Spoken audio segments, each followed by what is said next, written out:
Co najmniej od lokacji na prawie niemieckie w 1268 roku sołtys w Krościcach był najważniejszą osobą.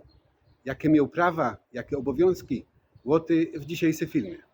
Najstarszy zachowany dokument o Krościcach, lokacja na prawie niemieckie z roku 1268, wymienił dwóch pierwszych krościckich sołtysów, braci Petra i Boguchwała. Inny dokument z 1375 roku przywołuje jako świadka krościckiego sołtysa Stanisława. Urbasz z 1533 roku informuje, że sołtysoma byli Adam Czirkow i Martin Jalcz. Z tego urbarza dowiadujemy się też pierwszy raz, jakie oni mieli prawa, obowiązki i jaki status we wsi.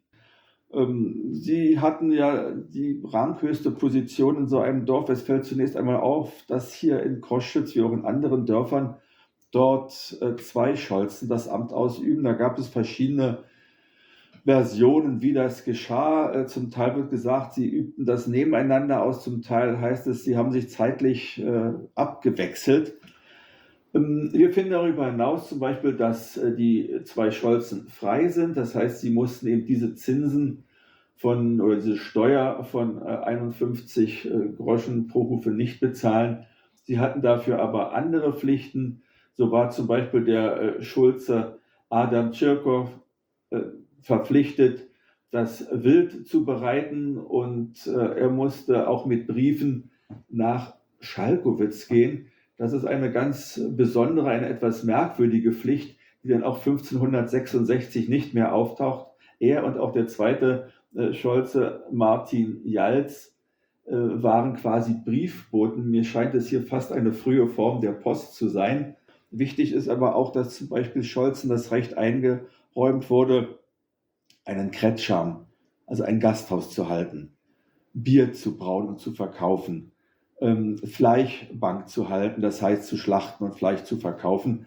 W urbarzu z 1566 roku sołtysoma są Adamianek i Walek. W 1581 roku cesarz Rudolf potwierdził listy sołtysowe Mikołaja i Martina Rek.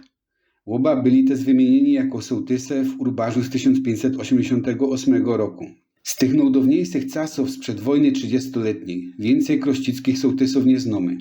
Więcej za to wiemy o sołtysach dziedzicznych w XVIII i XIX wieku. Na Młynkowy na Gburach sołtysoma byli kośni zwani też nieraz Pampuchoma, Bartolomeus, Jakob i Gregor, a potem Georg, Wojtek, Rochus, Pampuch.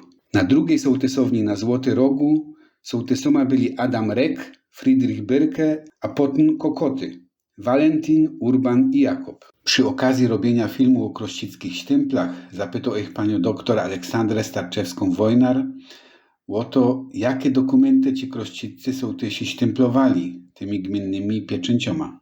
Co ten chłop wiejski, sołtys, mógł pieczętować? On miał dwie role. Był albo sędzią sądu wiejskiego, albo był sołtysem, który sprawował władzę administracyjną. I tak, kiedy czuł się sołtysem odpowiedzialnym za władzę administracyjną, wtedy na przykład stemplował pieczątki podróżnych, którzy podróżowali po Śląsku, i w każdej wiosce mieli obowiązek meldunkowy.